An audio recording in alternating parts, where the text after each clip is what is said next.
बिस्मिल्लाहिर्रहमानिर्रहीम, अस्सलामुअलैकुम, good morning, welcome to सुबह सवेरे पाकिस्तान। मैं हूं हमजा तारिक और मैं हूं आपके साथ सैयदा इकरा बुखारी। उम्मीद करते हैं आप सब खैरियत से होंगे। और वैसे तो हम सभी लोग फेसबुक यूज़ कर रहे होते हैं, सोशल मीडिया भी हम देखें तो ऐप्स यूज़ कर रहे होते हैं, लेकिन हमें पता है कि इसके जहाँ पर हम लोगों को इसके फ़ायदे होते हैं वहाँ पर इससे कुछ नेगेटिव एस्पेक्ट्स भी होते हैं, जो कि माहिरीन जो हैं वो अक्सर जो है वो हाईलाइट भी कर रहे होते हैं, या जो कि रिसर्च कर रहे होते हैं इन चीज़ों के ऊपर, वो काफ़ी ज़्यादा इनकी चीज़ें जो साइड इफ़ेक्ट्स हैं आप कह लें कि वो भी बयान कर रहे होते हैं। फेसबुक इस्तेमाल करने वाले हम तमाम लोग, क्योंकि हम सब बहुत ज़्यादा उसका इस्तेमाल कर रहे हैं, हम अब थोड़े से बेदार हो जाएं, चौकन्ने हो जाएं और अपनी आंखें खोलें, क्योंकि अब ये तहकीक सामने आई है, मुहक्किकीन ये कह रहे हैं कि जो लोग फेसबुक इस्तेमाल कर रहे हैं उनमें से 36 करोड़ अफराद, यानी कि 90 करोड़ तकरीबन है, उनमें से 36 करोड़ 90 करोड़ तकरीबन इस्तेमाल कर रहे हैं, तो 36 करोड़ अफराद जो हैं उनकी ज़िंदगियों पर फेसबुक की वजह से बहुत गहरे और बहुत बुरे असरात मुरतब हो रहे हैं। और वो असरात किस तरह के हैं इकरा जी? एग्जैक्टली हमजा, वो ये हैं कि नींद के हैं,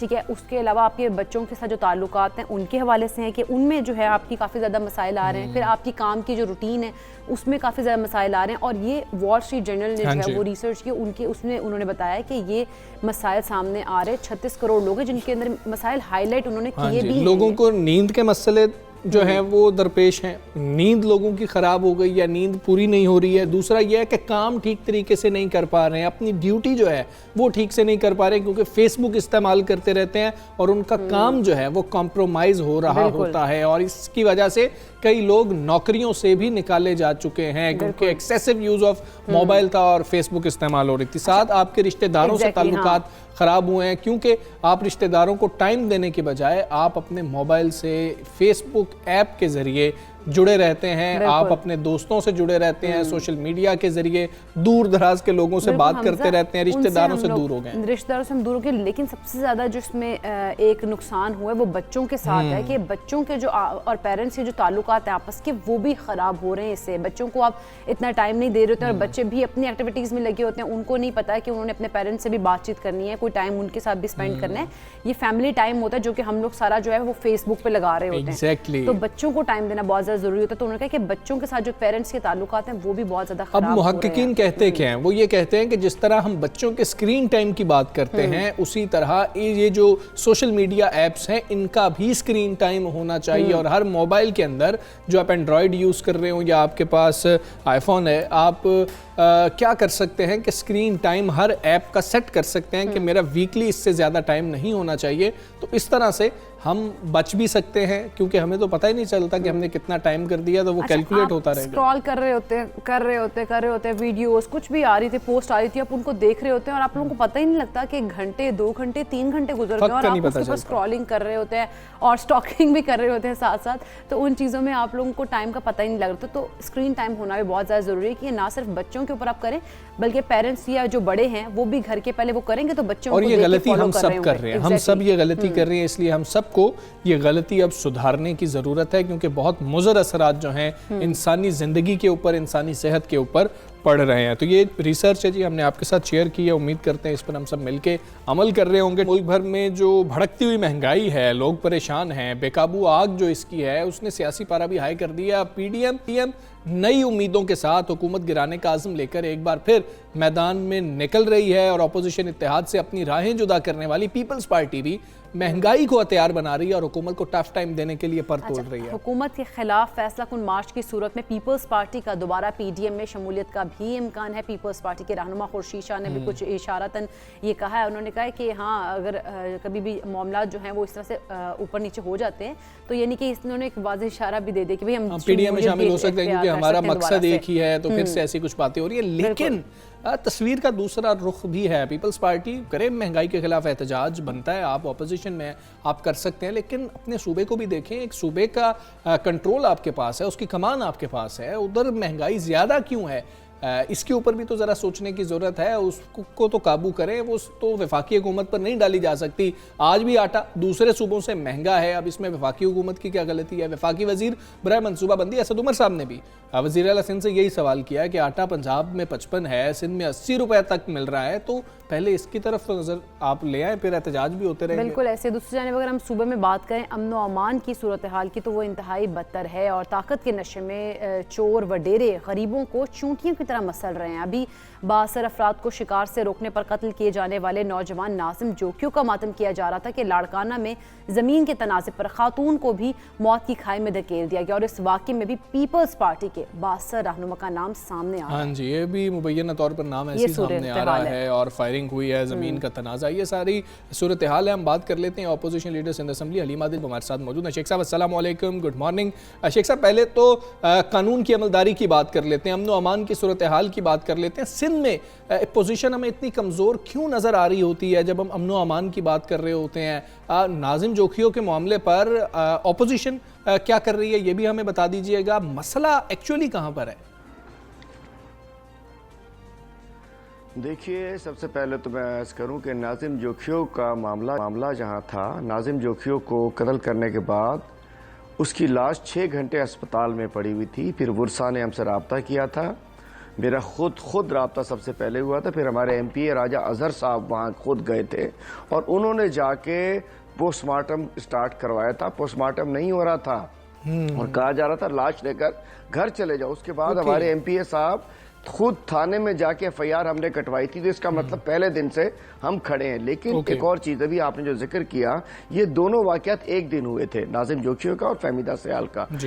इन्होंने कन्वर्ट कर दिया उसको कि ये जमीन का तनाजा, कोई जमीन का तनाजा नहीं है। मैं उसी को, मैं कल लाड़काना में था, मैं वही बताना चाह रहा हूँ आपको।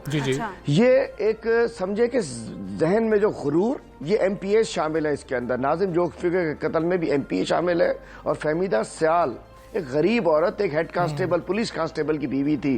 तनाज़ात होते हैं बराबर के लोगों के अंदर। सामने MPA घंवर इसरान जो कि जागीरदार है वहां की, जिनकी जागीर में इनका छोटा सा घर था, जिसके ऊपर वो कहते थे यहाँ से निकल जाओ, तुम यहाँ हमारे बीच में क्या कर रहे हो। और वो रोड कहीं करीब से गुजर गई थी, तो इनको वो 2 जरेब भी हजम नहीं हो रहे थे। वो उनको निकालना चाह रहे थे। इन्होंने फैसला किया, फैसला भी हक में आया था उस रोज। अब मैं बताता हूँ, असल वाकया जमीन का तनाजा नहीं है बराए करम, ये डाइवर्ट किया जा रहा है पीपल्स पार्टी की जानिब से। नहीं, देखिए, जागीरदार का एक कांस्टेबल से क्या तनाजा, वो तो थे कि निकलो हमारे बीच से, तुम कहाँ आ गए हो। उस रोज एक मसला था, कोई इसमें वो फैसला हो चुकी है, गए अपने घर में बैठे थे। उस पर कब्जा करने के लिए पहले पुलिस को भिजवाया MPA ने, घंवर इसरान ने। पुलिस गई, उनके मर्दों को, 3 मर्दों को, इसी पुलिस कांस्टेबल को और 2 लोगों को उठा के लॉकअप में बंद किया। पीछे घंवर इसरान और उसके वालिद साहब, घंवर इसरान की पुलिस मोबाइल एस्कॉर्ट और उसके लोगों के साथ MPA घर में बैठा था। उधर आए और उन्होंने फायरिंग स्टार्ट कर दी। जब फायरिंग होती है हमारे यहाँ, ये कि खवातीन बेचारी क्या करें, कुरान शरीफ ला सकती हैं, बंदूक तो ला नहीं सकती। वो फहमीदा सयाल कुरान शरीफ सीने पर लगाकर निकली और उसने उससे दरख्वास्त की कि हमारे ना मारो हमारे बच्चों को। तो बच्चे रह गए थे, नौजवान। उसने स्ट्रेट फायर किया इस MPA के बाप ने, जो जागीरदार है वहां का, शहीद इसरान, और वो पहले कुरान शरीफ को चल नहीं किया और उसके बाद सीने से लगती हुई खातून मर गई। मेरा मतलब है कि ये वो MPA की गाड़ी, MPM का एस्कॉर्ट, पुलिस के जरिए, पुलिस की मौजूदगी में उनको मारा गया। फिर इस दौरान एक वीडियो बना ली उसके भांजे ने, एक नौजवान स्टूडेंट ने। इनको पता चला कि एक वीडियो भी बन गई है। वापस आए, उसको अगवा किया, पुलिस के साथ अपने घर में लेके गए, MPA इसरान के घर में। 2 घंटे उस नौजवान पे तशद्दुद किया, जो कि शाह लतीफ यूनिवर्सिटी का स्टूडेंट था, कि तुमने वीडियो क्यों बनाई। वो पहले फॉरवर्ड कर चुका था किसी को, उससे मोबाइल लिया, उससे वीडियो डिलीट कराई, इस दौरान नंगा करके उसको मारते रहे। तो मैं कहना 3 एंगल, कुरान शरीफ शहीद किया, खातून को शहीद किया, जमीन पे कब्जा करने के लिए आए, और 2 घंटे ये जिंदा नाजिम जोखिया स्टूडेंट, और उसको मारा गया। ये सोच है। पीपल्स पार्टी के 6 MPAs हैं जिन पे कत्ल के मुकदमात में उसके अंदर बैठे, और सपोर्ट सिंध गवर्नमेंट की हासिल है। सिंध में पुलिस ही अपनी लगाते हैं। अब देखिए, MPA तो हो गया, SSP का, DSP और SHO का किरदार ये है कि पुलिस के जरिए उसके मर्दों को उठवा के, ठीक है अली मदिल शेख साहब, ये भी बता दीजिएगा, 16 मुल्ज़मान कहा जा रहा था कि नामजद किए गए हैं, 4 की गिरफ्तारी भी अमल में लाई गई है, ये बात दुरुस्त है? जी, बात ये होती है कि गिरफ्तारी अमल में लाई गई है इधर उधर के लोगों की। इधर एमपीए का बाप क्यों गिरफ्तार नहीं हुआ? वो जागीरदार जिसने अपने हाथ से फायर किया क्यों गिरफ्तार नहीं हुआ? और नाजिम जोखियों के केस के अंदर भी एमएनए के ऊपर भी डायरेक्ट लोग खड़े हैं। एमएनए पे नाम नहीं डाला गया था, उसको भी कल से शामिल किया गया है। मैं कहना चाहता हूं मतलब इधर उधर के लोग पकड़वा के ये काम। अच्छा, दूसरी बात, इनके अलमियां बड़ा है यहाँ। एक सरदार कत्ल करता है, दूसरा सरदार फैसला कराने आ जाते हैं, फिर वो सरदार कत्ल करते हैं, ये सरदार फैसला कराने आ जाते हैं। मतलब खुद ही मारते हैं, खुद ही प्रेशर डालते हैं। अभी 3 रोज पहले अभी खून उसका खुश्क नहीं हुआ कि ये सरदार आगे के जी बस फैसला कर लो। कीमतें रखी हुई हैं सिंध में सरदारों ने, औरत के इतने पैसे, बुजुर्ग औरत के इतने पैसे, जवान के इतने पैसे, सिपाही के इतने पैसे, अफसर के इतने पैसे। जीआईटी का भी कहा गया था कि जीआईटी भी बनेगी इस मामले पर, लेकिन क्या आपको लगता है कि जीआईटी बनने के बाद मामले का कोई हल होगा, कोई इंसाफ मिल पाएगा इन लोगों को? देखिए जी, इसमें चूंकि मैं आपको बताता चलूं कि दोनों केसेस में 780 नहीं लगी है। आपको याद होगा फरवरी 16 को मेरे ऊपर इलेक्शन में हल्के फुल्के झगड़ा जो होता है उसके ऊपर मेरे ऊपर 780 लगी थी। मैं 2 महीने जेल में रहा था, दहशतगर्दी लगाई थी। इसमें सरेआम फायरिंग हुई है कंबर शहदाद कोर्ट के वाकये में। 780 नहीं लगी है। कुरान शरीफ को शहीद किया गया, बेहुरमती की गई। दुनिया जहान में कहीं कुछ होता है तो हम खड़े हो जाते हैं, यहाँ तो खुद नशे में, इक्तदार के नशे में चूर वडेरे ने सामने गोलियां मारी हैं, कोई इस पर एक्शन नहीं हुआ। 780 नहीं लगी। सिंध कराची वाले वाकये में, नाजिम वाले में पूरा खौफ व हिरास इलाके में फैला हुआ है कि ये क्या हो गया, कोई भी मर सकता है। 780 नहीं लगी। दहशतगर्दी जब लगेगी तो केस आगे जाएगा, नहीं तो ये गरीब लोग हैं, इनको चाबी करेंगे, डंडा करेंगे। उसका नाजिम का भाई टीचर है, उसको फंसाएंगे। ये हेड कांस्टेबल है, इसकी नौकरी खत्म कर देंगे। 2-3 दिन हम आप याद रखेंगे। यहाँ पर हमें लाकानूनियत ही नजर आ रही है। हलीम आदिल शेख साहब, बहुत शुक्रिया आपका। सुबह सवेरे पाकिस्तान गुफ्तगू कर रहे हैं तो उन्होंने कहा कि ये जो कल्चर है इसको तब्दील भी होने की ज्यादा जरूरत है, क्योंकि जब तक इनके ऊपर इस तरह की नहीं लगेंगी चीजें, तो फिर सैंक्शंस वगैरह नहीं लगेंगी, तब तक ये केस 780 का जिक्र कर रहे हैं, दहशतगर्दी की दिफात का वो एक्चुअली जो है जिक्र करना चाह रहे थे कि मेरे ऊपर तब लगाई गई थी कि जो हमें इलेक्शन का मामला याद है पोलिंग स्टेशन का, उसके बाद लेकिन अभी इन दोनों केसेस में नहीं लगी है। लेकिन मामला ये है कि ठीक है आप सब कुछ कर रहे हों, लेकिन आप अपने सूबे में ये लाकानूनियत तो देखें, वहाँ पर कानून की अमलदारी के लिए आप क्या कर रहे हैं, ये जिम्मेदारी क्या हुक्मरानों की नहीं है? बिल्कुल, कानून की हम देख रहे हैं कि खुलेआम उन्होंने धज्जियां भी उड़ाई हैं। मतलब इस तरह की सूरत हाल है सिंध की। बिल्कुल ऐसे हम आगे बढ़ेंगे और बात करेंगे। इस्लामाबाद में थाना कल्चर की तब्दीली के लिए एक बड़ा कदम उठाया गया है। आईजी इस्लामाबाद की हिदायत पर अवामी शिकायत और रिश्वत सतानी को खत्म करने के लिए थानों की निगरानी अब शुरू कर दी गई। हाँ जी, और थानों की बराह रास्त निगरानी के लिए जदीद तरीन डिजिटल सिस्टम नस्ब कर दिया गया और डिजिटल कंट्रोल रूम से थानों में साइलिन से उनके मसाइल पर बराह रास्त बात भी हो सकेगी। SHOs, मुहर्रिर जो हजरात हैं, जो दफातर हैं, और फ्रंट डेस्क पर जो जदीद कैमरे हैं वो नस्ब किए गए हैं। अच्छा, आईजी इस्लामाबाद DIG ऑपरेशंस भी अपने दफातर से किसी भी वक्त थानों में साइलिन से बराह रास्त बात कर सकेंगे और जदीद सिस्टम के जरिए साइलिन से की गई गुफ्तगू जो है उसको रिकॉर्ड का हिस्सा भी बनाया जाएगा। और शहरियों ने भी इस्लामाबाद पुलिस के इस इकदाम को भरपूर सराहा है। बिल्कुल ऐसे ही है। सारी सूरत हाल के ऊपर हमने बात करनी है। हमारे साथ इस वक्त मौजूद है जी ऑपरेशन इस्लामाबाद अफजाल अहमद कौसर साहब। DIG साहब अस्सलाम वालेकुम, गुड मॉर्निंग। DIG साहब, बड़ा अहम और बड़ा मुस्बत इकदाम है, आप क्या समझते हैं थाना कल्चर में कितनी तब्दीली आएगी इस इकदाम से? Thank you very much. जैसे आप जानते हैं कि किसी भी माशरे में पुलिस का रोल बड़ा इम्पॉर्टेंट है, और वो इसलिए भी इम्पॉर्टेंट है कि लोगों की जान माल इज़्ज़त के तहफ़्फ़ुज़ की जिम्मेदारी पुलिस को दी जाती है जी। और इसको अदा करने के लिए डिफरेंट सिस्टम्स और कवानीन के तहत कुछ सिस्टम्स बनाए जाते हैं जी। और किसी भी सिस्टम को कामयाब करने के लिए उसमें मॉनिटरिंग और अकाउंटेबिलिटी का होना बहुत ज़रूरी है। दुरुस्त। और इसी चीज़ को मद्देनज़र रखते हुए इस्लामाबाद पुलिस ने पुलिस स्टेशंस की फ्रंट डेस्क की मॉनिटरिंग का ये सिस्टम बनाया है। सही। और ये इस्लामाबाद में फर्स्ट ऑफ इट्स काइंड है, जिसके ज़रिए हम अपने ऑफिसेज में बैठ के क्योंकि आपको पता है कि हर वक्त थाने जाना भी कभी पॉसिबल नहीं होता बाकी कमिटमेंट्स की वजह से, तो अपने ऑफिसेज में बैठ के हम थाने में आए हुए लोगों को ना सिर्फ मॉनिटर कर सकते हैं बल्कि उनसे बराह रास्त बातचीत भी कर सकते हैं। ठीक है। अच्छा, DIG साहब बताइएगा कि इससे आप एक अंदाजे के मुताबिक जो अगर हम बात करें क्राइम रेट की तो वो कितना नीचे आएगा और क्या मज़ीद इकदाम किए जाएंगे अगर खास तौर पे हम बात करें वहाँ के शहरियों के लिए? देखिए, मकसद यही है कि जो इस्लामाबाद पुलिस की सर्विस डिलीवरी है उसको इम्प्रूव किया जाए। और थाने में आने वाले लोगों से अच्छा बर्ताव किया जाए। ठीक है। और इसके साथ साथ कंप्लेंट्स जो भी लोगों की हैं उनको टाइमली रिड्रेस किया जा सके।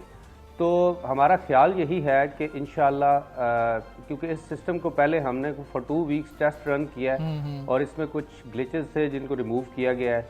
फर्दर भी हम इम्प्रूवमेंट की इसमें कोशिश करते हैं और कर रहे हैं, लेकिन मैं ये ज़ाती तौर पे समझता हूँ कि इस सिस्टम के आने से ना सिर्फ थानों की मॉनिटरिंग और पुलिस का थानों में कॉन्डक्ट बेहतर होगा, ठीक है, बल्कि इसका अल्टीमेटली जो इफेक्ट है वो क्राइम पे और सिक्योरिटी की सिचुएशन बेहतर होने पे बिल्कुल ठीक है। डीआईजी साहब, आप समझते हैं कि एक चेक चूंकि होगा, वहाँ पर कैमरे होंगे, जो अफसरान हैं वो किसी भी वक्त अपने दफातर में बैठकर जो साइलिन वहाँ पर आ रहे हैं उनसे बातचीत कर सकेंगे, उनसे सवाल कर सकेंगे, लेकिन प्रॉब्लम ये होगी कि आम आदमी को तो ये लगता है कि भाई हम शिकायत लगा देंगे तो उल्टा हमारे साथ कोई प्रॉब्लम आ जाएगी और हमारी जो इन्वेस्टिगेशन हो रही है वो बेहतर तरीके से नहीं हो पाएगी। तो लोग कतराते हैं कहीं पर शिकायत करते हुए भी। और जहाँ तक रिश्वत का मामला है वो तो थानों से बाहर भी कहीं पर तकाजा किया जा सकता है, मोबाइल फ़ोन के ज़रिए भी तकाजा किया जा सकता है। ये भी चैलेंजेस हैं, इनको किस तरह से हल किया जाएगा?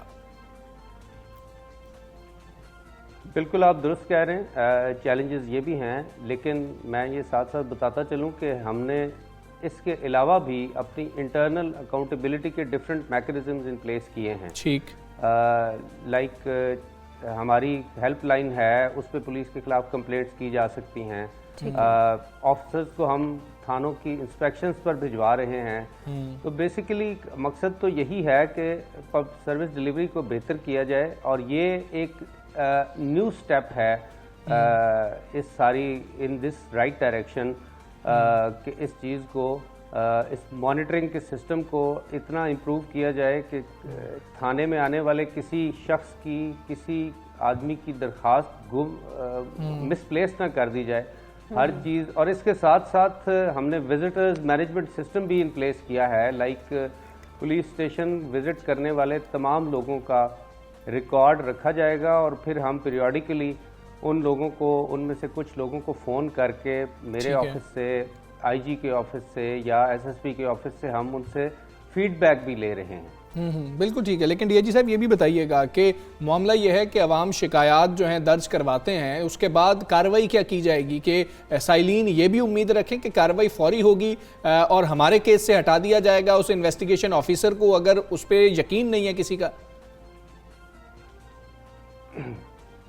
देखिए, ये काम हम पहले भी कर रहे हैं और इसके लिए भी हमने एक रोबस्ट मैकेनिज्म बनाया है चेंज ऑफ इन्वेस्टिगेशंस का।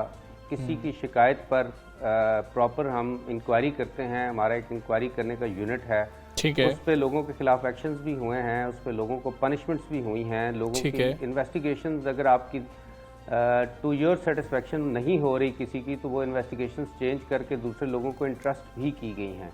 तो इट्स अ कंटिन्यूस प्रोसेस। और इसके साथ साथ इट रिक्वायर्स कंटिन्यूस एफर्ट, वो हम इसमें कर रहे हैं। अच्छा डीआईजी साहब, एक और मामला है 12 साल की बच्ची का जिसको ज्यादती के बाद कत्ल कर दिया गया इस्लामाबाद में। तो दारुल हुकूमत में ऐसा केस सामने आना इंतहाई तशवीशनाक बात है।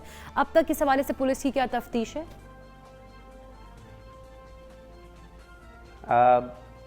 बच्ची का पोस्टमार्टम कराया गया। अच्छा, और उसमें इन्वेस्टिगेशन टीम बनाई गई है जिसको हमारे senior officer SSP investigation head कर रहे हैं। और इसमें we are putting in all out efforts ताकि बच्ची के साथ ये जो भी जुल्म ज्यादती हुई है इसके कातलों तक पहुंचा जाए और उन्हें कानून के कटहरे में लाया जाए। बिल्कुल ठीक है। अच्छा डीआईजी साहब, आखिर में आपसे ये भी जानना चाहेंगे कि आवाम के लिए आप मैसेज क्या देना चाहेंगे कि आप लोग इतनी काविशें कर रहे हैं तो वो किस तरह से आपके साथ ताउन करें, किसी बात से घबराएं ना और अपनी अगर शिकायत हैं तो वो बगैर किसी परेशानी के दर्ज करवाएं? देखें, हम सबको इनकरेज कर रहे हैं कि अगर आपकी पुलिस से कोई शिकायत है, पुलिस के बिहेवियर की शिकायत है, आप जो सर्विस लेने गए हैं, चाहे वो पुलिस का कोर फंक्शन है या नॉन कोर फंक्शन है, अगर उस पर सर्विस सही नहीं मिली तो ना सिर्फ आप हमारे जो इलेक्ट्रॉनिक मैकेनिज्म्स हैं उनके ज़रिए शिकायत कर सकते हैं, बल्कि you can always walk in to our offices अगर आपको वक्त मिले और आप तशरीफ़ ला सकते हैं। और आपकी कंप्लेंट्स को सुनने के लिए ना सिर्फ हम फ़ोन पे, ईमेल पे या बाकी सोशल मीडिया पे मौजूद हैं, बल्कि पर्सनली सुनने के लिए भी अपने ऑफिसेज में हम अवेलेबल हैं। और इसके साथ साथ हम अब हमने एक राब्ता कैंपेन भी स्टार्ट किया कि हमारे ऑफिसर्स खुद कम्युनिटी को अप्रोच कर रहे हैं, हमारे ऑफिसर्स थानों में भी जा रहे हैं, कम्युनिटी के पास भी जा रहे हैं, और मकसद यही है कि अगर कोई चीज़ इस तरह की कोई भी है तो इंटरेक्शन को बेहतर किया जाए और उसी से अल्टीमेटली सर्विस बेहतर होगी। बिल्कुल ऐसी है, खलीज कम करनी होगी पुलिस के दरमियान और साइलिन के दरमियान, आवाम के दरमियान। बहुत शुक्रिया, बड़ा मुस्बत इकदाम है। पुलिस का DIG ऑपरेशन अफजाल अहमद कौसर साहब हमारे साथ मौजूद थे, बहुत शुक्रिया सर आपका। और यकीनी तौर पर ये होना चाहिए, और अगर कोई ऐसा निज़ाम होगा कि अवाम ये फील करें कि हम कहीं पर शिकायत करेंगे और वहाँ पर हमारी शिकायत का इजाला होगा, और दूसरा ये है कि पता तो होना चाहिए थाने के अंदर मौजूद जो अफसरान है, जो एहलकार हैं कि जी हमारे ऊपर कुछ चेक है, बिल्कुल ऐसे और ही उसके कार्रवाई भी हो सकती है। एग्जैक्टली, कार्रवाई भी हो सकती है। हमें यहाँ पे ब्रेक लेनी है, वापस आते हैं ब्रेक के बाद।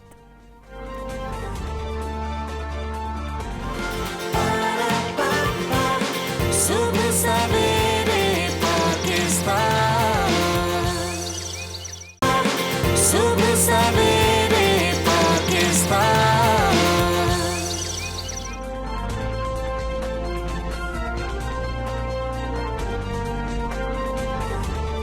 वेलकम बैक टू सुबह सवेरे पाकिस्तान।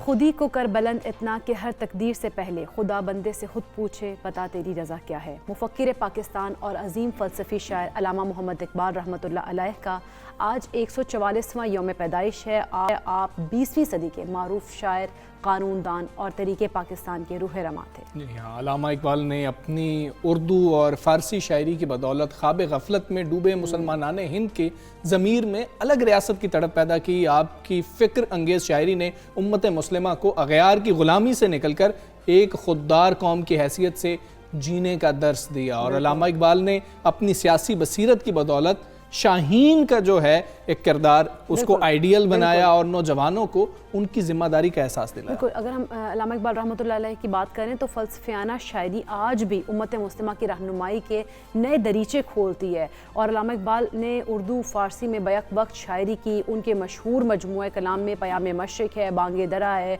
बाले जिब्रील है, ज़रब कलीम है और दीगर भी शामिल हैं। और आपके शाहकार कलाम शिकवा और जवाब शिकवा ने मकबूलियत के रिकॉर्ड्स तोड़। और इकबाल डे हो, यौम इकबाल हो और कलाम इकबाल ना सुना जाए, ये तो मुमकिन ही नहीं है। तो हमने दरख्वास्त की है नामवर मारूफ गुलकार वादत रमीज़ साहब, पाकिस्तान में क्लासिकल गायकी का बिलाशुबा ये फ्यूचर है, मुस्तकबिल इनको समझा जाता है। और बेहतरीन आवाज़, खूबसूरत आवाज़, अदायगी खूबसूरत है। अगर आप देखें तो सरहद पार से फरमाइश के तौर पर वादत रमीज़ को कहा जाता है कि आप आएँ, वहाँ पर भी कलाम इकबाल और क्लासिकल गायकी जो है ख़ास तौर पर उसके लिए वहाँ पर जाते हैं। तो हमने रिक्वेस्ट की है, आज यहाँ पर मौजूद है वादत। अस्सलाम वालेकुम, गुड मॉर्निंग, कैसे हैं आप? खैरियत से? बिल्कुल ठीक। तो आज हमें क्या सुना रहे हैं कलाम इकबाल? मैं कलाम इकबाल पेश करता हूँ। बिल्कुल।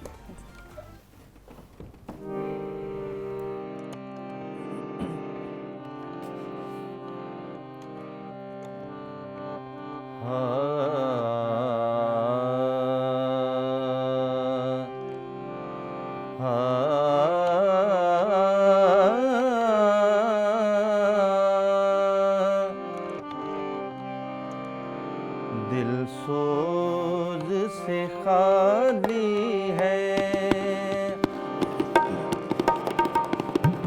दिल सोज से खाली है, निगह पाक नहीं है। दिल सोज से खाली है, निगह पाक नहीं है। फिर इसमें अजब क्या के, फिर इसमें अजब क्या के, तू बेबाक नहीं है। दिल सोज से खाली है।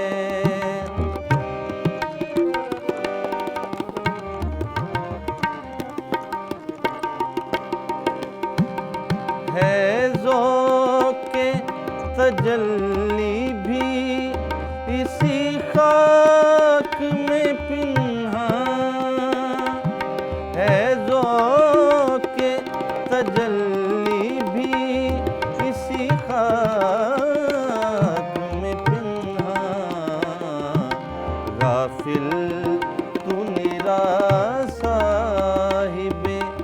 गाफिल तू निरा साहिबे इदराक नहीं है, दिल सोज से खाली है।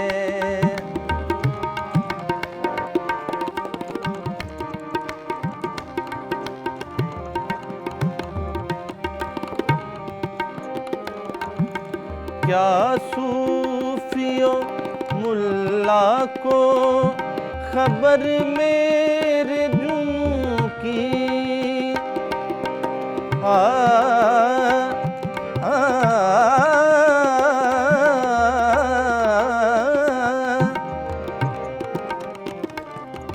क्या सूफियों मुल्ला को खबर मेरे जुनून की, उनका सरदामन भी, उनका सरदामन भी अभी चाक नहीं है, दिल सोज से खाली है।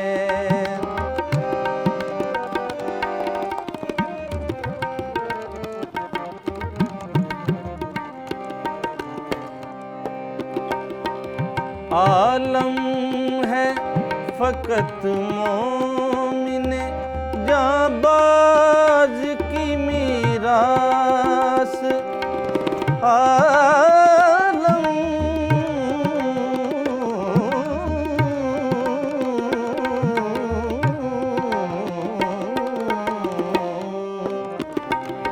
आलम है फकत मोमिने जाबाज की मीरास, मोमिन नहीं जो साहिबे, मोमिन नहीं जो साहिबे लौलाक नहीं है, मोमिन नहीं जो साहिबे लौलाक नहीं है, दिल सोज से खाली है।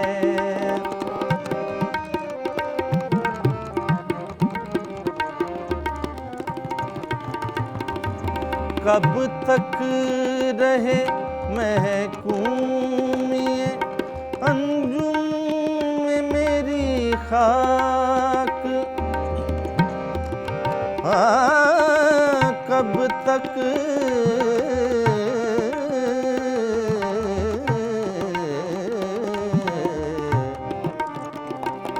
कब तक रहे महकूम ये अंजुम में मेरी खाक, या मैं नहीं या गर्दिश, या मैं नहीं या गर्दिश अफलाक नहीं है, या मैं नहीं या गर्दिश अफलाक नहीं है, दिल सोज से खाली है। क्या बात है, क्या बात है, जबरदस्त, बेहतरीन। जबरदस्त। अच्छा, हम तारुफ हमने करवाना है। दाऊद जो हैं तबला नवाज हैं, जिनको आप सुन नहीं पा रहे, लेकिन उनका देख बेहतरीन नहीं जो पा कितने रहे हैं, बेहतरीन लेकिन सुन आर्टिस्ट रहे हैं। आप देख नहीं पा रहे, आप सुन पा रहे हैं कि वो कितने बेहतरीन अच्छा, जो हैं हमजा इतने आर्टिस्ट अच्छे वो स्पेल में हो गए ना, इसलिए हम लोग को मुझे पता ही बहुत नहीं लगा, मजा इतना आया। और जबरदस्त, हम मैं लोग को तो बहुत मजा ले रहा था। अच्छा, मैंने वैसे वादत से भी पूछना है कि आपको हमने गज़ल जो है पढ़ते सुना, आपसे बेहतरीन कलाम क्लासिकल के हमने सुने, लेकिन जब कलाम इकबाल होता है तो उसकी जो फील है, क्या वो बाकियों से मुख्तलिफ है आपके लिए भी? इसकी एक अपनी पावर है पोइट्री की, बिल्कुल। मतलब गाने वाले की एक अपनी पावर है और पोइट्री की एक अपनी क्या पावर है। बात है, मतलब आप भी वैसे ही फील कर रहे होते हैं कि जैसा हम सुनने वाला फील कर रहा होता क्या बात है, पकीज़ा कलाम है ये कलाम जी, इकबाल। बिल्कुल। क्या बहुत बात ही है। पाकिज़ा अच्छा, वैसे ये जिम्मेदारी भी बहुत बड़ी है कि जब आप कलाम इकबाल पढ़ रहे हैं तो असल में हमजा भाई कलाम का असर तब ज़्यादा निकलता है जब गाने वाला भी उसी रास्ते पे चल रहा हो और कलाम इकबाल भी मतलब वो वलियों का कलाम है ये। और जब गाने वाला भी इसी रास्ते में चला हो तो वो एक असर ज़्यादा। फिर जब वो दोनों मिलाप होता तो फिर वो उसका ज़्यादा असर जी जी तो बिल्कुल। हमने तो रिक्वेस्ट ही करनी है आपसे कि एक और कुछ जो नहीं, है मैं कलाम जनाब, आपका इकबाल हुक्म है, मैं हमारी समातों के सुनाता हूँ। लिए जो है ना। कलाम इकबाल बिल्कुल।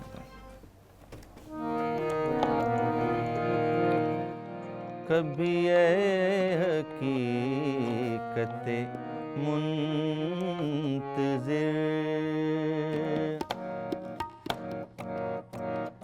कभी ये हकीकत मुंतज़िर, नज़रा लिबास मजाज में कि हजारों सजदे तड़प रहे, कि हजारों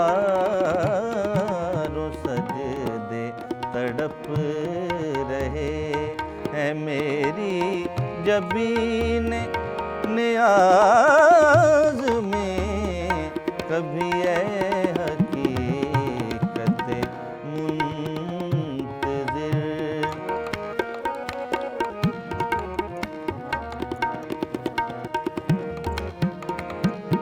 तू बचा बचा के ना रख इसे, तेरा आईना है वो आईना,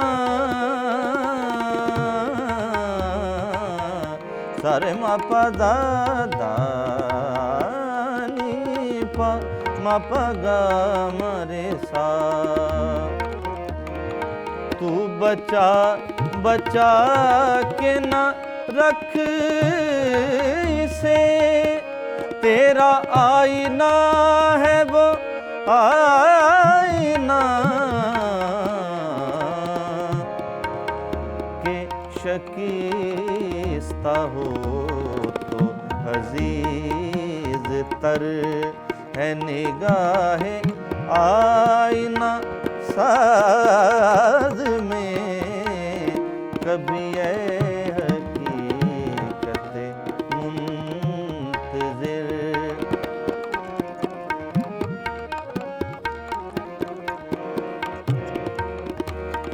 ना कहीं जहाँ में अमान मिली,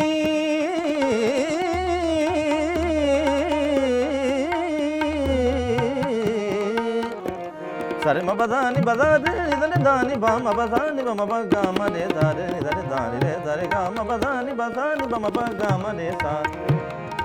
ना कहीं जहाँ में अमा मिली, जो अमा मिली तो कहाँ मिली,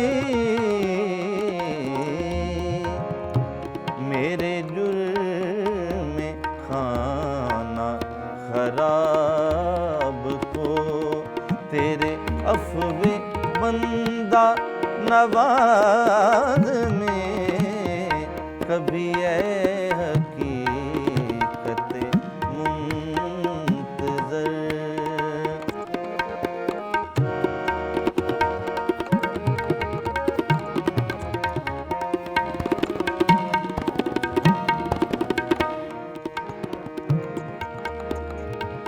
ना वो इश्क में रही गर्मियाँ, ना वो हुस्न में रही शोखियाँ, ना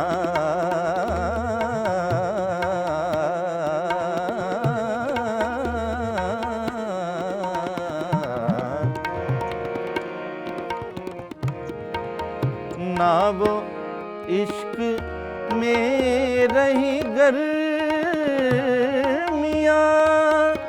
ना वो हुस्न में रही शोखियाँ,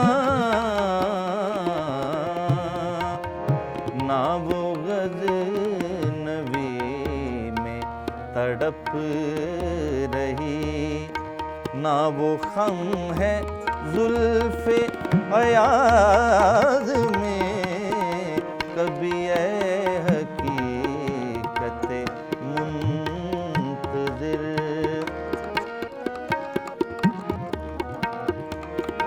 जो मैं सर बसजदा हुआ कभी तो ज़मीं से आने लगी सदा।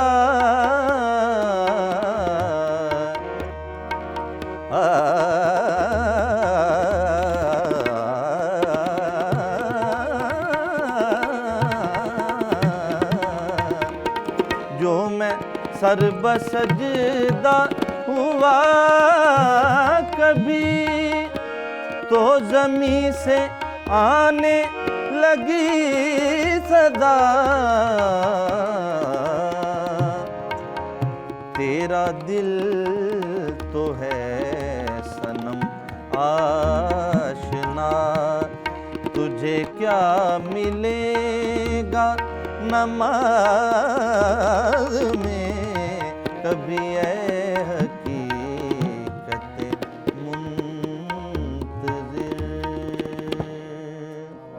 क्या बात है, क्या बात है। बहुत शुक्रिया वादित रमीज़ साहब, आप आए और कलाम इकबाल जो है इतनी अच्छी आवाज़ में आप सुन रहे हो। एक तो कलाम कितना तासीर वाला है, फिर आवाज़ इतनी खूबसूरत हो, तो अच्छा, आपको ना वो रह जाते हैं उस कलाम के अंदर ही आप गुम हो जाते हैं। मतलब दिल कर रहा होता है कि इंसान सुनता ही चला जाए, लेकिन वक्त की कैद खैर फिर भी होती है। हम इनका शुक्रिया अदा करते हैं और साथ ही हमें एक ब्रेक लेनी है, ब्रेक के बाद वापस आते हैं। Stay with us.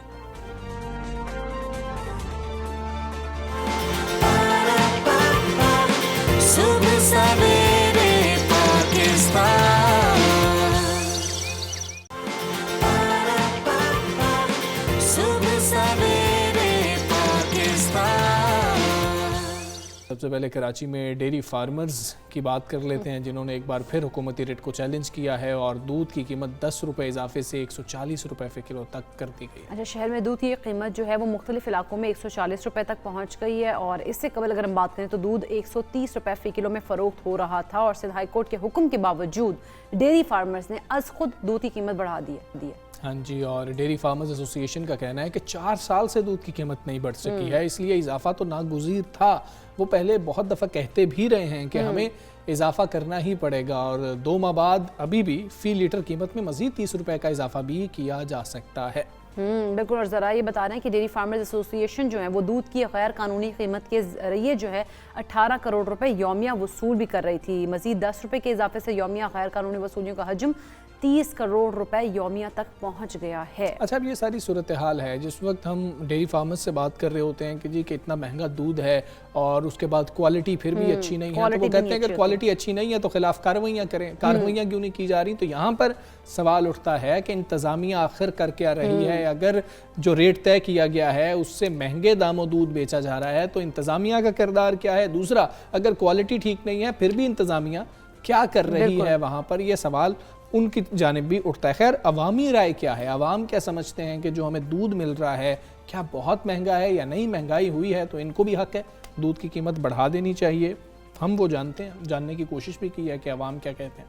आपने महंगाई इतनी कर दी कि लोग खाना पीना भूल गए, सिर्फ अपनी परेशानियों में आ गए। बहुत महंगा करना, वो जो बेचारे फीडिंग पे होते हैं, वो मदर्स, वो माएँ, वो फैमिली क्या करें? खुदा का खौफ करे खान साहब। खालिद दूध तो कहीं मिल नहीं रहा, और खालिद दूध मिल भी रहा है तो वो कहते हैं 150 रुपये किलो, 120 रुपये, 130 रुपये।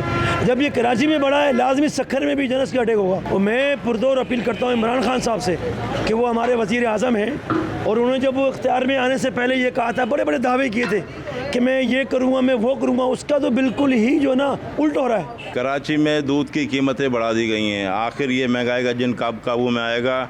दूध एक आम इस्तेमाल की चीज़ है, इसे भी नहीं बख्शा जा रहा है। हम हुकूमत से अपील करते हैं, अब बहुत हो गया, खुदारा गरीबों पर रहम करें। दूध के पैसे और बढ़ जाएंगे, सारी चीज़ों पे बढ़ते रहेंगे तो इस तरह तो आवाम पहले ही परेशान हाल हैं और बुरे हालात में चले जाएंगे। जब वो आए थे हमें बड़ी खुशी हुई थी, हमने बड़ी खुश होकर उनको वोट दिए थे कि ये वाकई बंदा आया है, ये तब्दीली लाएगा। लेकिन इसने ऐसी तब्दीली ले आई कि अब हम दूध का चाय पीने के भी लायक नहीं रहे हैं। हमारे पास इतने भी पैसे नहीं है कि हम दूध खरीद कर। तो देखिए, ये भी जो है ना एक माफिया है। दूध के जो रेट बढ़ रहे हैं ये भी एक माफिया है, पेट्रोल के रेट बढ़ रहे हैं ये भी एक माफिया है। इस तरह से दूध की कीमतों में इजाफा हो रहा है कि हमारे लिए तो चाय पीना भी बिल्कुल दुश्वार हो गया है। और हम कहते हैं कि हम नौकरी करते हैं तो हम जितनी हमारी तनख्वाह होती है उसी से उससे डबल हमारे अखराजात होते हैं, जो कि हम बहुत मुश्किल से पूरा कर पा रहे हैं। पहले मैं 200 रुपये का दूध लेता था डेली, अब मैंने 150 रुपये 130 रुपये का कर दिया है। महंगाई की वजह से मैं इतना परेशान हूँ कि मैं आपको बता नहीं सकता। मैं एक ठेले वाला हूँ और मेरी तकरीबन मैं 1000 रुपये कमा लेता हूँ, लेकिन बचता 1 रुपये भी नहीं है मेरे पास।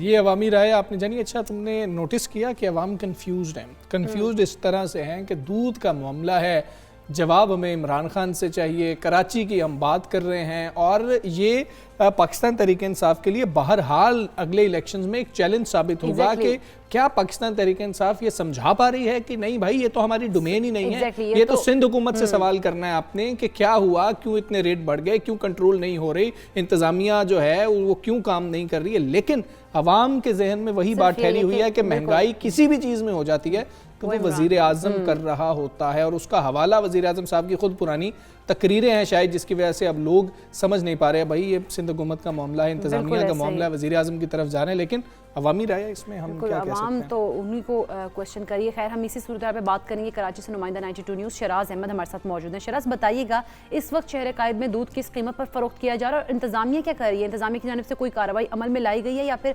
खामोश तमाशाई बनी हुई है?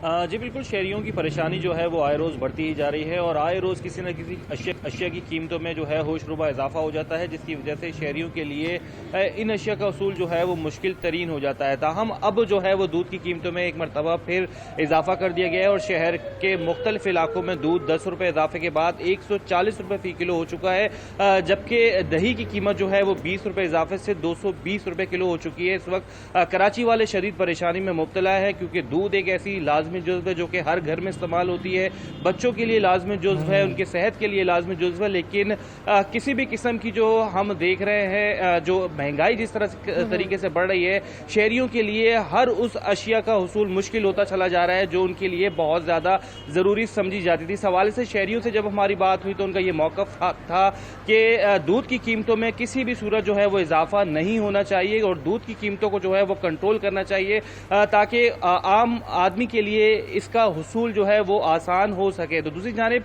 इंतज़ामिया की अगर बात की जाए तो इंतज़ामिया हमें कहीं भी दिखाई नहीं देती। प्राइस कंट्रोल कमेटियाँ शहर में सिर्फ नाम के लिए ही कायम की गई हैं। दूध हो, सब्जियां हो, गोश्त हो या दीगर अशिया खुरोनोश, सभी की कीमतें इस वक्त आसमान से बातें कर रही हैं और प्राइस कंट्रोल कमेटियाँ हमें कहीं भी कार्रवाइयाँ करते हुए दिखाई नहीं देती। इस हवाले से रिटेलर से जब हमारी बात हुई तो उनका यही मौक़िफ़ है कि जो डेयरी फार्मर्स हैं उनकी जानिब से इसमें रेट में जो है वो इजाफा किया गया और वो मजबूर हैं क्योंकि उनका मार्जिन ठीक है, उनकी मजबूरी भी जानने की कोशिश करते हैं। शराज, आप हमें आगाह कर रहे थे। डेयरी फार्मर्स एसोसिएशन के सदर शाकिर गुज्जर साहब हमारे साथ मौजूद है। गुज्जर साहब अस्सलाम वालेकुम, गुड मॉर्निंग। गुज्जर साहब, अवामी राय हम सुन रहे थे, उसमें या तो महंगाई के जिम्मेदार अवाम समझते हैं कि इमरान खान साहब हैं, या फिर ये समझते हैं कि आप लोग माफिया हैं और आप लोग जानबूझकर जो है कीमतें बढ़ा रहे हैं और ज़रूरत नहीं है बढ़ाने की। क्या रिस्पॉन्ड करेंगे लोगों को जो कह रहे हैं आपको माफिया कह रहे हैं और फिर कह रहे हैं ज़रूरत नहीं थी? कितनी ज़रूरत थी कीमतें बढ़ाने की, क्यों बढ़ाई गई? वालेकुम अस्सलाम जी, बहुत शुक्रिया आप लोगों का। देखिए, अभी तक तो हमने दूध की कीमतें नहीं बढ़ाई हैं। ये जो इजाफा किया गया है ये मिडल मैन एसोसिएशन की जानिब से किया गया है, 10 रुपये जो कि आटे में नमक की बराबर है। हमारी कास्ट ऑफ प्रोडक्शन 155 रुपया लीटर है इस वक्त, और फिर उसके बाद होलसेलर, उसका फ्रेट और फिर रिटेलर का भी प्रॉफिट शामिल है। तो अगर हम इजाफा करेंगे तो यकीनन हम दूध की कीमतें 180 रुपये लीटर तक लेके जाएंगे। और अभी चूंकि ये मिडल मैन ने इजाफा किया है तो हमने फिर खामोशी से अपने इजाफा मौखर कर दिया है और हम कमिश्नर कराची का इंतजार कर रहे हैं कि वो कैसे हमारे साथ बैठ के इस मामले को निभाएं। लेकिन आपने तो ये भी कहा है कि 2 माह बाद हम 30 रुपये फिर इजाफा कर देंगे। यकीनन मैंने कहा है जी, और बतदरीज पूरे मुल्क में इसका इजाफा होगा। लाहौर, हैदराबाद, बलोचिस्तान और KPK में भी इजाफा होने जा रहा है। और मैं आपको बता दूं जी, देखें, ये सिर्फ दूध महंगा नहीं हो रहा, आटा, दालें, पेट्रोल, सब्जी, मवेशी, ये सब चीजें महंगी हैं और आपको दूध सस्ता पीना ये कैसे मुमकिन है? देखें जी, इसके अंदर जिम्मेदार है वफाकी गवर्नमेंट और इसकी जिम्मेदार है मिनिस्ट्री ऑफ कॉमर्स। देखें, आपकी पॉलिसीज ऐसी हैं कि जिसकी बुनियाद पे मवेशियों का चारा हमें महंगा मिल रहा है, आपके मवेशी महंगे मिल रहे हैं, दीगर अखराजात आपके बहुत ज़्यादा बढ़ चुके हैं, तो आपको दूध क्यों कर सस्ता मिलेगा और कैसे सस्ता मिलेगा? तो आप देखिए, एक चीज़ की कास्ट ऑफ प्रोडक्शन है 155 रुपया, मैं आपको 140 रुपया लीटर कैसे दूंगा? तो यकीनन दूध की कीमतों में मजीद इजाफा होगा। ठीक एक माह बाद जो है। ठीक है शाकिर गुजर साहब, आप तो कह रहे हैं कि मजीद हम इजाफा करेंगे, और अभी ये वाला इजाफा तो आपने किया ही नहीं है, और जो इजाफा किया गया है वो आटे में नमक के बराबर है। लेकिन प्रॉब्लम वहाँ पर आ जाती है जब सरकारी रेट से फ़र्क हो रहा होता है। अगर सरकारी रेट ये तय हो जाता है, फिर शायद उस तरह से हम लोग भी आपसे क्वेश्चन ना कर रहे हो। सरकारी रेट वाला मामला क्यों नहीं हल हो रहा? ये देखें जी, यकीनन खराबी इंतहाई ऊपर की सतह तक है, और यकीनी तौर पे आप सब समझ सकते हैं कि इसमें जिम्मेदार जो है वो कंट्रोलर ऑफ प्राइस है। और पिछले 4 साल से मुसलसल, चूंकि पहले तो मीटिंग्स भी नहीं बुलाई जाती थी, अब सिंध हाई कोर्ट के अहकामात पे मीटिंग्स तो बुलाई जा रही हैं, पर यकीनन किसी डिसीजन का ना होना किसी बहुत बड़ी खराबी की तरफ इशारा करता है। देखिए मेरी बहन, पहले मेरी बात मुकम्मल आप होने दें, फिर आप बीच में ज़रूर मुझे इंटरप्ट करें, मैं कंफ्यूज हो जाता हूं। देखें, इसका मतलब है नोटिफिकेशन का ना होना कि खराबी बहुत ऊपर की सतह तक है, और कहीं ना कहीं या तो करप्शन है या कोई और चीज़ है। तो इसका नोटिस लेना चाहिए हमारे इदारों को कि जी हम तो आपको नजर आ जाते हैं, आपको ब्यूरोक्रेसी नजर नहीं आती, आपको डीसी, जेसी, आपको कमिश्नर कराची नजर नहीं आते, जो 4 साल से नोटिफिकेशन नहीं कर रहे, और नोटिफिकेशन और शहर में फरोख्त होने वाले दूध के फर्क को एंजॉय कर रहे हैं सबके सब, जिसमें डेयरी फार्मर्स भी आ गए, रिटेलर्स भी आ गए, कमिश्नर कराची भी आ गए, डीसीज भी आ गए, एसीज भी आ गए। तो ये चीजें समझने की जरूरत है, वफाकी सतह तक, ऊपर की सतह तक समझने की जरूरत है। खराबी भी ऊपर की सतह तक है, इसे बेहतर करने की जरूरत है। कि मैं फौरी तौर पे अपील करूंगा कि देखिए, ये जो बेचैनी है इसे दूर करने के लिए अवामुन नास की, आप लोगों की, फौरी तौर पे कमिश्नर कराची दूध के रेट का नोटिफिकेशन हकाइक, शवाहिद और मेरिट की बुनियाद पर। ठीक है शाकिर गुजर साहब, कमिश्नर कराची से आप लोगों की बात होती है, मीटिंग्स होती हैं, मीटिंग्स में कुछ तय नहीं हम देखते कि पाता, क्यों, वजह क्या है? क्या मीटिंग्स में बातचीत होती है, कमिश्नर कराची को आप लोग जो है कायल नहीं कर पा रहे, या फिर वो आपकी बातों से कायल नहीं हो रहे, या फिर कोई सुनना ही नहीं चाह रहा आपकी बात? देखें जी, कमिश्नर कराची हमारी बात सुनना नहीं चाह रहे। मैं आपको बता दूं, कमिश्नर कराची होते कौन है, या कंज्यूमर सोसाइटी होती कौन है, मुतमईन होने वाली या हम करने वाले? देखें, इसका तो एक आसान सा मैकेनिज्म है। पिछला जो नोटिफिकेशन 2018 में हुआ था, उसमें ये वाजे लिखा है कि हर 4 माह बाद इन्फ्लेशन रेट के मुताबिक दूध की कीमतों में कमी या बेशी कर दी जाए। ये हमें इन्फ्लेशन रेट के मुताबिक रेट कर दें, हमें कोई एतराज नहीं है। अगर आप इन्फ्लेशन रेट के मुताबिक नहीं करते तो आप कास्ट ऑफ प्रोडक्शन के मुताबिक दूध की कीमतों का तयन कर दें। जो कास्ट ऑफ प्रोडक्शन हमने पेश की है, चलो जी आपकी नजर में वो गलत है, आप जो है उसमें कोई कमी बेशी करके इन्फ्लेशन से अंदाजा लगा के, पिछले साल आपने कहा था स्टेट बैंक ने हमने खत लिखा है और वहां से जवाब आएगा तो नोटिफिकेशन का हम इजरा करेंगे इफ्तिखार शलवानी साहब ने, तो यकीनन अब तक जवाब नहीं आया हुआ स्टेट बैंक से। तो ये तो अब बताइएगा कि इस मामले का हल क्या है? हल भी तो निकलना चाहिए ना इस मामले का, क्योंकि आप लोग कह रहे हैं कि गवर्नमेंट की तरफ से मसाइल हैं, और फिर जो डेयरी फार्मर्स हैं वो अपने मनमाने इजाफा करी जा रहे हैं दूध की कीमतों में, तो हल क्या देख रहे हैं आप इसका? देखें जी, इसका हल ये है, देखें सबसे अहम बात यह है कि दूध की कीमतों में इजाफे को कैसे रोका जाए, हम अवामुन नास को कैसे रिलीफ दे, वो मैं आपको बता दूं कि बहुत ज़रूरी है। मिनिस्ट्री ऑफ कॉमर्स जो है वो हमारी ज़रूरियात का चारा वो एक्सपोर्ट कर रहे हैं। जब वो एक्सपोर्ट हो गया तो यकीनन तलब बढ़ गई, रसद कम हो गई, उसका इंपैक्ट आया दूध, गोश्त, मुर्गी और अंडे की कास्ट ऑफ प्रोडक्शन पे, और वो हर सारिफ की जेब से निकला। तो बहुत जरूरी है मिनिस्ट्री ऑफ कॉमर्स हमारे साथ बैठे, प्लानिंग कमीशन जो कि national food security and research के प्लानिंग कमीशन हमारे साथ बैठे और कहीं तयन करे, और चारों सूबों के महकमा लाइव स्टॉक, जिसमें सिंध, पंजाब, बलूचिस्तान और खैबर पख्तूनख्वा, चारों सूबों के महकमा लाइव स्टॉक अपने जानवर को जेनेटिकली इंप्रूव करने की कोशिश करे, जहां से फी जानवर पैदावार बढ़नी चाहिए, ना कि कीमतें बढ़नी चाहिए। तो इसके यही 2 हल है जी, या फिर अगर ये कुछ भी नहीं चाहते, दूध की कीमतों को जैसे इनपुट आजाद है, आउटपुट को भी आजाद करते।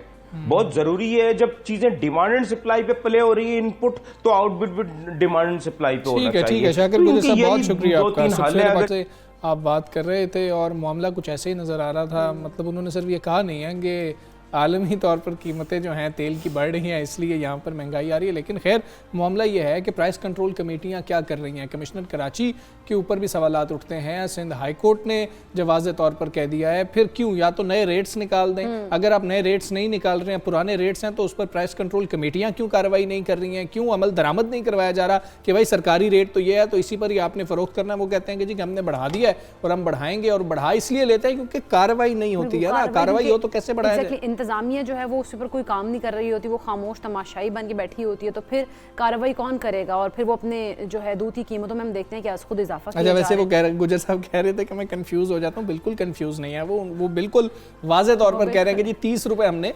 मजीद बढ़ाना है, और अगर हम बढ़ाते तो 180 रुपए लीटर तक हम ये भी कहा है कि अगले महीने हम 30 रुपए बढ़ा देंगे, ये बात कह दी। खैर अब आवाम जो है वो अब परेशान है, अब आवाम की परेशानी का हल भी निकालना है। खैर हम आगे बढ़ेंगे, पाकिस्तानी ख़वातीन की बात करेंगे, ज़िंदगी के हर शोबे में अपनी सलाहियतों का लोहा मनवा चुकी हैं और उन्हें अब ये साबित करने की ज़रूरत नहीं रही है कि वो किसी भी तरह मर्दों से पीछे हैं। अगरचे पाकिस्तानी ख़वातीन की अपनी हिम्मत के बलबूते पर अगर हम बात करें तो तरक्की की नई राहें तराश रही हैं। बिल्कुल ऐसी है, मगर एक जो है ना सोचने का लम्हा भी होना चाहिए, पॉइंट भी है कि लेबर फोर्स में उनकी तादाद बहुत कम है। पाकिस्तान की तकरीबन कह लिया जाए तो 49% आबादी अभी भी ख़वातीन पर मुश्तमिल है, मगर 2019 तक की आबादी की जो लेबर फोर्स है इसका सिर्फ 22% ये बनती हैं। तशवीशनाक बात ये भी है कि फॉर्मल सेक्टर में ख़वातीन की शिरकत इससे भी ज़्यादा कम है। अच्छा, जहाँ ये 20 बरसों से करीब 10% पर जमूद का शिकार भी है और ये दादोशुमार जनूबी एशिया की इलाकाई औसत से कहीं नीचे हैं, बशमूल अगर हम बात कर लें नेपाल की, बांग्लादेश और श्रीलंका की,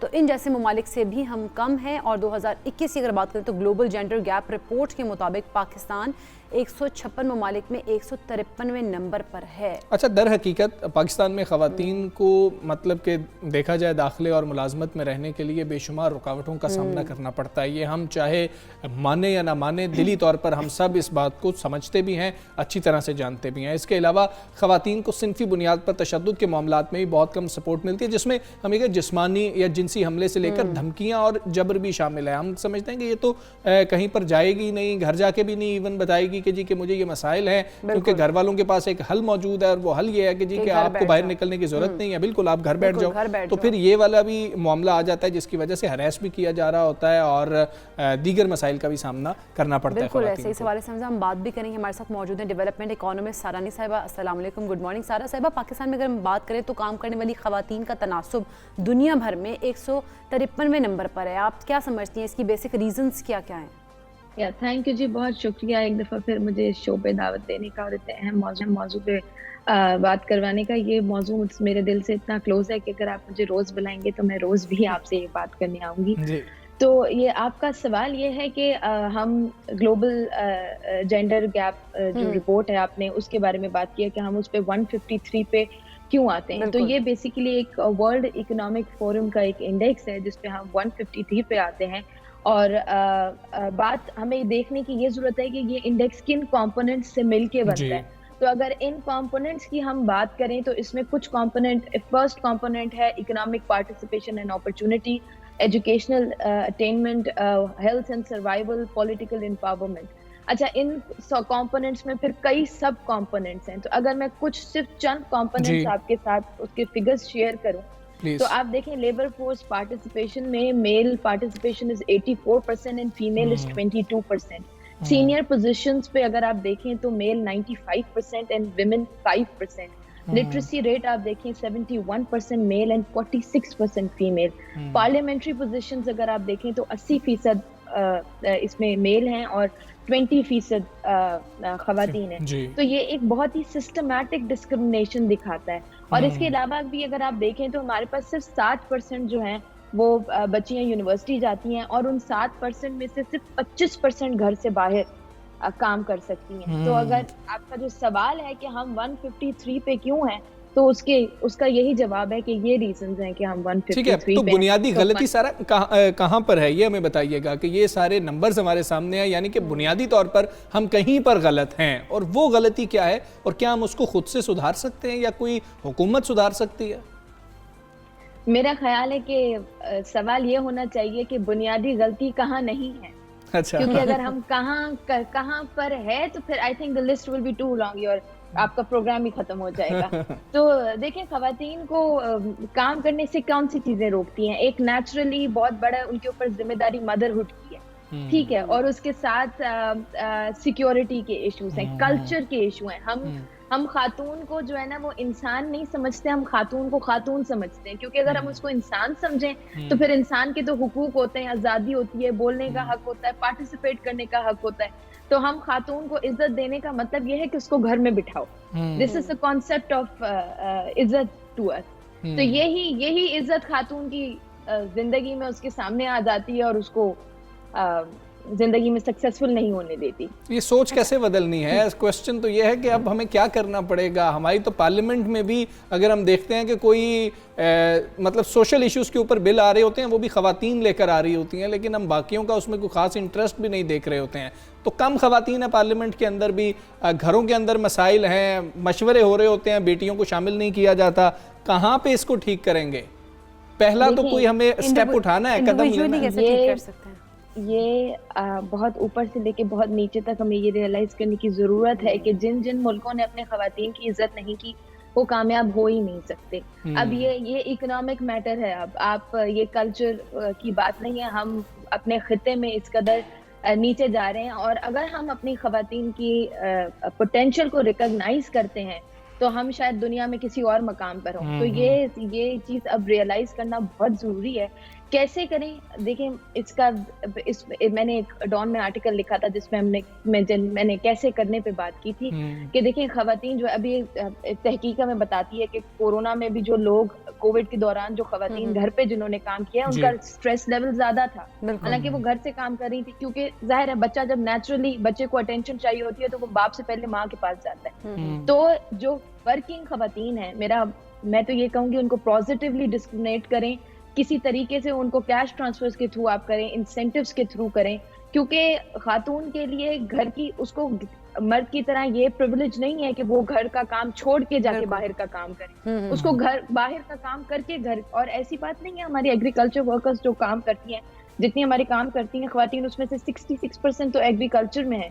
तो मतलब सोच भी नहीं सकते हैं कि उनकी जिंदगियां किस कदर मुश्किल है। तो मैं यही कहूंगी कि आप उनको पॉजिटिवली डिस्क्रिमिनेट करें, चाहे आप इंसेंटिव्स के थ्रू करें, कैश ट्रांसफर्स के थ्रू करें, आप खवातीन की मूवमेंट्स को सपोर्ट करें, अवेयरनेस प्रोग्राम्स चलाएं, डोर टू डोर जाएं, वायलेंस के बिल को पास होने दें, अकाउंटेबिलिटी करें, सिक्योरिटी को बढ़ाएं, और मेजरली आई वुड से खवातीन को सुने। इसके लिए गवर्नमेंट को फेमिनिस्ट होने की जरूरत नहीं है, आप किसी को भी इसके लिए फेमिनिस्ट होने की जरूरत नहीं, बस आप उनको सिर्फ सुनेंगे। दुरुस्त बात है कि जिनके मसाइल होते हैं, जब तक उनको ही नहीं सुना जाएगा, उनसे नहीं पूछा जाएगा, तो बाहर बैठकर आप कैसे फैसला कर सकते हैं? नहीं, इनको ये भी मसला है, इनको ये भी मसला है। भाई, जिस शख्स को मसला है वो आपको बताए तो फिर उसका हल मिलजुल कर निकालेंगे। सारा बहुत शुक्रिया आपका, पाकिस्तान का आप हिस्सा बनी, बहुत अहम जरूरत है। और अगर आप देखें दुनिया में तरक्की करना चाहते हैं, मुआशी तरक्की की बात करते हैं, खवातीन के बगैर तो जी पॉसिबल नहीं। बिल्कुल ऐसी। और हमने जैसे मसाइल की बात है, तो वाकई में जब वो मसाइल अपने बताएंगी तो फिर उनका हल कैसे, और उनको आवाज़ अपनी उठाने में वो जो बहुत सारी मुश्किलात का सामना करना पड़ रहा था, तो उनकी आवाज़ को सुनेंगे तो उनके मसले हल होंगे। मसला पता होगा तो कोई उसका हल हम निकालने की कोशिश करेंगे। जी, हम ब्रेक लेते हैं, ब्रेक के बाद वापस आते हैं। Stay with us.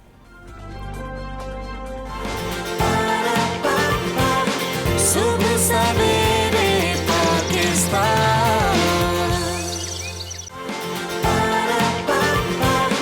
सुबह सवेरे पाकिस्तान।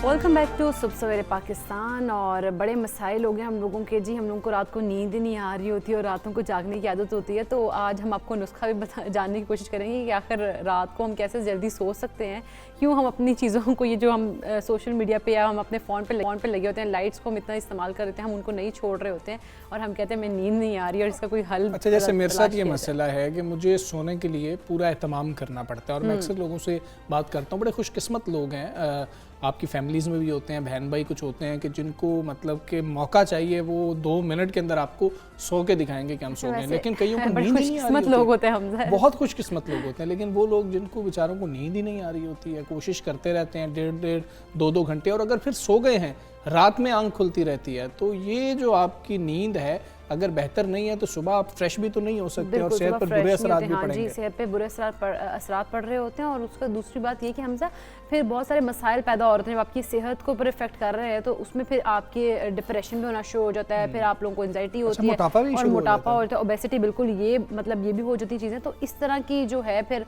डिस्टर्बेंस से इतनी ज़्यादा बीमारियाँ भी हो सकती हैं। लेकिन लोगों को मैं देखा है अक्सर लोगों को कि नींद अगर मतलब नहीं आ रही है उनको और चाहते हैं उनको नींद आ रही तो वो मेडिसिन का भी इस्तेमाल नींद की करते हैं गोलियां खा रहे हैं कि ना, वो कितनी मतलब कि खतरनाक सोने हो के सकती लिए, और हैं। फिर उनकी आदत हो जाती है। फिर एक वक्त आ जाता है हजरात के जब आपको वो खाकर भी नींद नहीं आ रही होती है तो वो बिल्कुल भी दुरुस्त अमल नहीं है। तो हमें क्या करना चाहिए? क्या कोई ऐसी ग़िज़ाएं मौजूद है कि अगर रात सोने से पहले कुछ ऐसा खाया जाए कि जिसके बाद आपकी नींद कुछ बेहतर हो जाए या नहीं हो सकती है? यही हमने जाना है। ज़ैनब गोंदल हमारे साथ मौजूद है, उनको शामिल गुफ्तगू करते हैं। ज़ैनब अस्सलाम वालेकुम, गुड मॉर्निंग। हैं ऐसी कोई खुराकें कि आप सोने से पहले खा लें और आपकी नींद बेहतरीन हो जाए? नींद तो बेहतरीन हो सकती है, लेकिन नींद वो चीज़ है जिस पे हम कॉम्प्रोमाइज़ करने के लिए सबसे पहले तैयार होते हैं और नेक्स्ट डे अपने काम पे या फ्रेंड्स में बैठे हुए बड़े फ़ख्र से बता रहे होते हैं, सुबह मैं 6 बजे सोया हूँ, 8 बजे उठ के काम पे आ गई हूँ। तो मेरा स्टेमिना हम अपने आप को दिलेरी या एग्जैक्टली हम उस तरफ जा रहे होते हैं कि तुम मुझे ये देखो कि मैं कितना एफर्टलेस हूँ अपनी नींद को पूरा करने में। हालांकि देखा जाए तो ये बहुत गलत प्रैक्टिस है। अगर नींद पूरी नहीं होगी तो पूरी बॉडी का सिस्टम ख़राब हो जाएगा। पूरी बॉडी के सिस्टम से मुराद है आपकी गट हेल्थ ख़राब होगी, आपका वेट बढ़ेगा, जैसे आप पहले बात कर रहे थे। आप बहुत सी बीमारियां जो हैं उनका शिकार होना शुरू हो जाते हैं क्योंकि हमारा जो हार्मोन्स रात को बॉडी ने रिलीज़ करने हैं वो बॉडी रिलीज़ नहीं करेगी। और दूसरा कॉन्सेप्ट ये गलत है, जो लोग सुबह फजर के टाइम सो जाते हैं और सारा दिन सोते हैं, जो वो एक स्लीप टाइम है ना, क्वालिटी स्लीप टाइम, वो गुजर चुका होता है तब तक। आप सोएं, फजर टाइम दोबारा उठें, एग्जैक्टली तब सोया ना सोया एक बराबर है। आपने ये देखा होगा रात को आप 7 घंटे भी सो लें वो मोर देन इनफ है। रात से सुबह फजर से रात दोपहर तक आप जागते भी रहें, सोते रहें, नींद डिस्टर्ब रहती है, वैसी नींद नहीं आ सकती जो क्वालिटी की है। बेहतरीन टाइम जो सोने का रिकमेंडेड है वो रात 10 से सुबह 5-6 बजे तक है, जो भी फजर उसके दरमियान। हाँ जी बिल्कुल, उसके दरमियान 3 से 4 घंटे भी अगर आपने सो लिया है तो आई थिंक वो मोर देन इनफ है। फिर वो लोग जिनको, जैसे आप कह रहे थे, नींद नहीं आती, जिनको मसला होता है, उन लोगों के लिए बेहतरीन हल ये है कि वो उन ग़िज़ाओं का इस्तेमाल कर लें जो हम बेहतरीन कहते हैं कि वो मूड को रिलैक्स करती हैं, मूड को लिफ्ट अप करती हैं, ताकि वो एक एहतमाम में कह लें कि स्टार्ट और बूस्ट अप जो है वो अच्छा हो जाएगा उसका। उसके साथ अगर हम एग्जाम्पल देखें, जब हम रमज़ान में सहरी करते हैं, हम कितना सोचते हैं कि पूरा दिन मैंने न्यूट्रिशियस रहना है, प्यास ना लगे, मुझे भूख ना लगे, मैं ये खाऊं, मैं वो खाऊं। तो हम रोज़ रात को ये ध्यान क्यों नहीं रखते कि वो भी तो फास्ट है एक, तो 13, 15, 14 घंटों का। और कुछ लोगों की प्रैक्टिस ये भी होती है उठते ही खाना भी नहीं खाते, तो वो फास्ट और लंबा हो रहा होता है। अब हमारी बॉडी को उस टाइम पे एनर्जी तो चाहिए, चाहे वो सो रही है लेकिन उसको एनर्जी चाहिए, काम उसने करना है, उसको एफर्ट चाहिए। बेसिकली हमने जो रात को खाना है उसने हमारी बॉडी में हार्मोनल चेंजेस करने हैं, हमारी ग्रोथ करानी है। लाइक हाइट लंबी का आप सबने सुना होगा कि सोते बच्चे की हाइट बड़ी हो रही होती है। बेसिक अभी भी हमारी जो ग्रोथ बॉडी करती है वो रात को सोते हुए करती है। सेल्स को रिपेयर करती है, हमारा हेयर ग्रोथ, हमारा नेल ग्रोथ, एवरीथिंग की जो ग्रोथ है वो रात को अल्लाह ताला ने इसलिए रखी। बाकी काम बॉडी नहीं कर रही होगी, वो ये काम करेगी उस टाइम पे। बिल्कुल। लेकिन हम रात को खाते क्या है?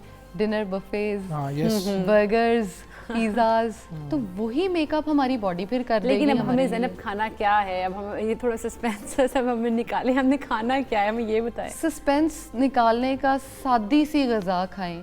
बेसिक कार्बोहाइड्रेट्स रात को इसलिए कंज्यूम ना करें क्योंकि कार्बोहाइड्रेट्स बेसिक फ्यूल है जिसने बॉडी से काम करवाना है। रात को हमें फिजिकल एक्टिविटी की ज़रूरत नहीं है, इसलिए कार्ब्स को थोड़ा सा स्किप करें। कार्ब्स क्या है? रोटी, चावल, ओट्स, एवरीथिंग, उनको थोड़ा स्किप करें। लेकिन अगर आप नहीं करना चाहते तो इस्तेमाल किया जा सकता है, लेकिन थोड़ी क्वांटिटी आप उसकी यूज़ कर लें, वो भी इनफ होगी। अब बेसिक इस्तेमाल करना क्या है? प्रोटीन और फैट्स। प्रोटीन में आता है गोश्त, मछली, दूध, दही, इन चीज़ों का इस्तेमाल रात में अगर हम करें तो हमारी बॉडी जो मसल्स बना रही है रात में, जो ग्रोथ कर रही है, वो बहुत अच्छी हो जाएगी। अब अगर हम पीछे देखें अपने पेरेंट्स के ज़मानों में तो दूध हर बंदा रात को पीता था। हाँ जी, बिल्कुल। दूध से अब हम मना करते हैं, वो इसलिए करते हैं क्योंकि हमारा जो है वो बॉडी का सिस्टम जो है वो उस तरह से नहीं है जैसे पहले था। हम अगर रात को 7-8 बजे या 10 बजे सो रहे हैं तो उससे 2 घंटे पहले दूध पी लें। ठीक है। अब दूध में अगर तो वेट गेन का मसला नहीं है तो शहद का इस्तेमाल करें।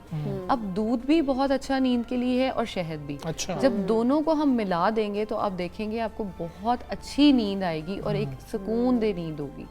दूध के साथ हम हल्दी का इस्तेमाल कर सकते हैं। ठीक है। उसको तो वैसे ही गोल्डन मिल्क कहते हैं, उसके फ़ायदे बेशुमार हैं, अगर हम देखने में आए तो वो ख़त्म नहीं होते। अगर हम सिनेमन पाउडर देखें तो दार चीनी है, उसको दूध में ऐड कर लें, वो बहुत मुफीद है। तो मलंगे को दूध में ऐड कर लें, गर्म दूध में थोड़ी देर सोख करके रखें, उसके बाद इस्तेमाल कर लें। अब फिश, चिकन, मीट लोग कहते हैं कितना खाया जाए। हमारा जो ये पाम साइज़ है इसके अकॉर्डिंग खाएं। आपका हो सकता है बड़ा हो, मेरा छोटा हो। मैं रिकमेंड करने को कह सकती हूँ आप 100 ग्राम्स खा लें। 100 ग्राम्स मोर देन इनफ है। ना ये वेट गेन होने देगा, ना वेट लॉस होने देगा, मेंटेन रखेगा आपकी बॉडी को। सैलड्स का इस्तेमाल फिर हम बात करते हैं, लोग कहते हैं रात को ना करें।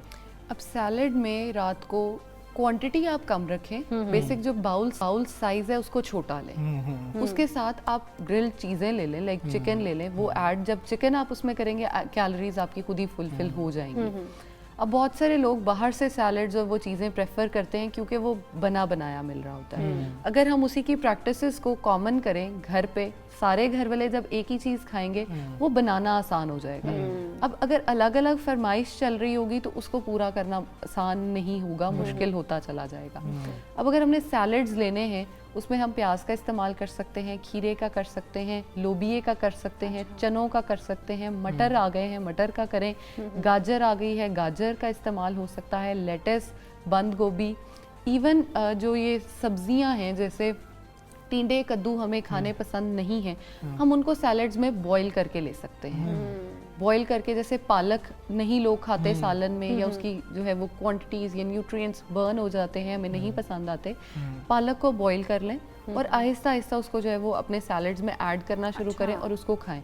अब सैलड में जो सबसे बड़ी गलती होती है वो होती है सॉसेस की और स्पाइसेस की। स्पाइसेस को अगर कंट्रोल हम कर लें तो हम कह लें कि कोप अप बहुत आसानी से कर सकते हैं। अब स्पाइसेस जो हैं वो हमें रात को सोने नहीं देती। हार्ट बर्निंग और ये इश्यूज जो हैं वो बहुत ज़्यादा लोगों में देखे जाते हैं।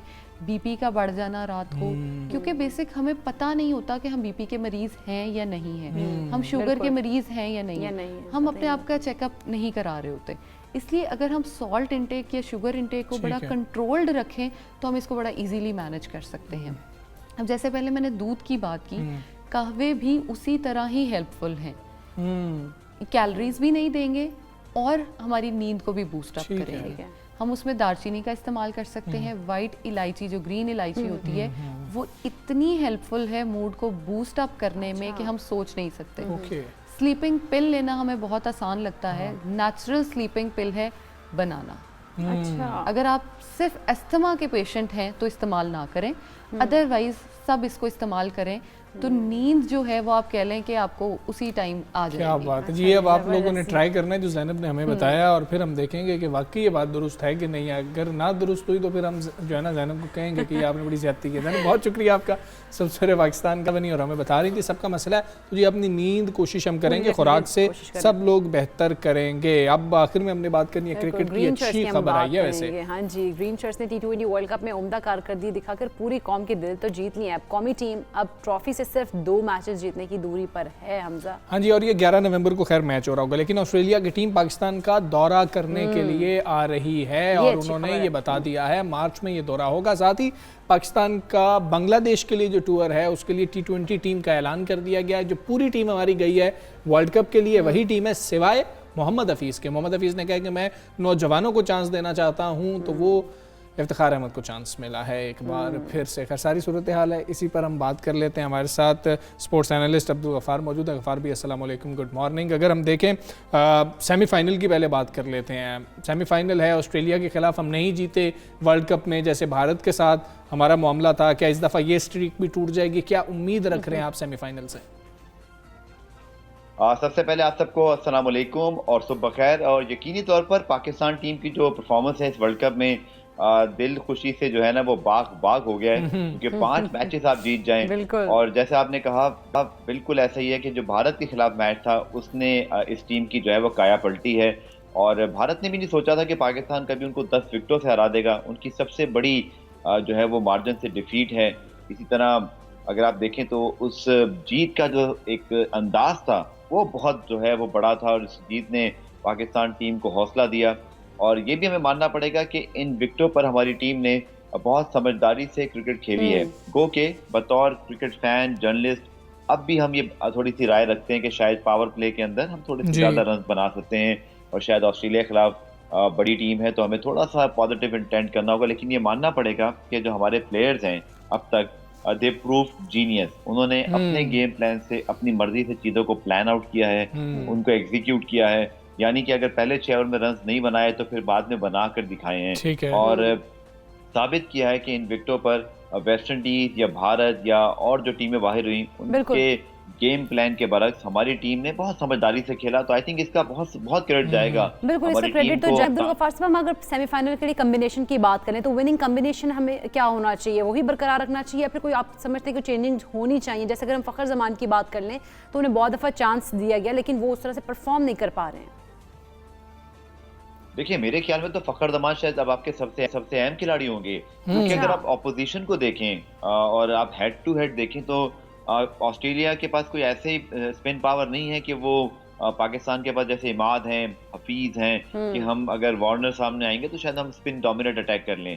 ऑस्ट्रेलिया की स्ट्रेंथ उनकी फास्ट बॉलिंग है, और फास्ट बॉलिंग के खिलाफ मुझे लगता है कि रिजवान, बाबर और फ़खर ये तीनों ही बड़े इंपॉर्टेंट होंगे। क्योंकि फ़खर का जो अगर आप देखें ये हमारे उन प्लेयर्स में से शामिल हैं जो आप कभी देखेगा कि इंशाल्लाह जब अगले साल भी वर्ल्ड कप होगा ये हमारे सबसे की प्लेयर होंगे, क्योंकि फास्ट बॉलिंग को यानी कि कट, पुल और बैकफुट पे बहुत अच्छा खेलते हैं। और इनका जो अंदाज है, बड़े मैच के प्लेयर हैं, याद रखिए चैंपियंस ट्रॉफी के फाइनल में भी बहुत दबंग खेले थे, सेंचुरी बनाई थी। पाकिस्तान को बिल्कुल भी कॉम्बिनेशन को तब्दील नहीं करना चाहिए। शायद मेरे ख्याल में आखिरी मैच में आप एक प्लेयर को रेस्ट दे सकते थे, लेकिन चलें वो भी नहीं दिया तो कोई मैं ये नहीं कहूँगा कि बहुत बड़ा कोई ब्लंडर था।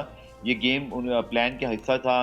चलें खिलाड़ियों को आपने एक कंटिन्यूटी देनी है, बट मेरा नहीं ख्याल कि कोई तब्दीली ठीक है, कोई तब्दीली नहीं होनी चाहिए। गफ्फार भाई बात कर लें बांग्लादेश के टूर के हवाले से। मोहम्मद हफीज़ ने नौजवान खिलाड़ियों को सलाहियतों के इजहार का मौका देने के लिए अपने आप को जो है अनअवेलेबल कर लिया, फिर जो टीम सेलेक्ट कर ली गई। आप किस नज़र से देख रहे हैं हफीज़ के इस फैसले को और जो टीम हम भेज रहे हैं बांग्लादेश में?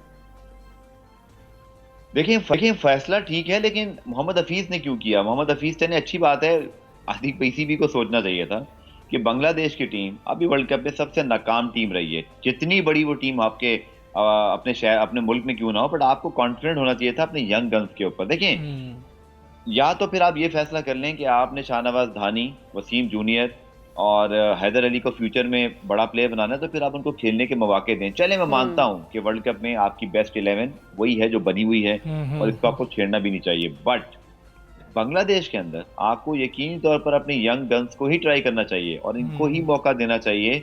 मेरे ख्याल में आप बिल्कुल रेस्ट करा सकते थे 2-3 प्लेयर्स को। मोहम्मद हफीज़ का फैसला अपने लिए ठीक है और उन्होंने इस तरह से पाकिस्तान क्रिकेट पे भी आसान किया कि उन्होंने एक नई अपॉर्चुनिटी किसी को दी। इफ्तिखार अहमद जैसे उनकी जगह खेलेंगे। आई थिंक 1-2 तब्दीलियां बोर्ड कोर करनी चाहिए थी ताकि जो हमारे यंगस्टर्स हैं ये वहां जाके खेलते, जैसे कि उस्मान कादिर हैं, नवाज हैं, इसी तरह शाहनवाज धानी है, वसीम जूनियर हैं, हैदर अली हैं।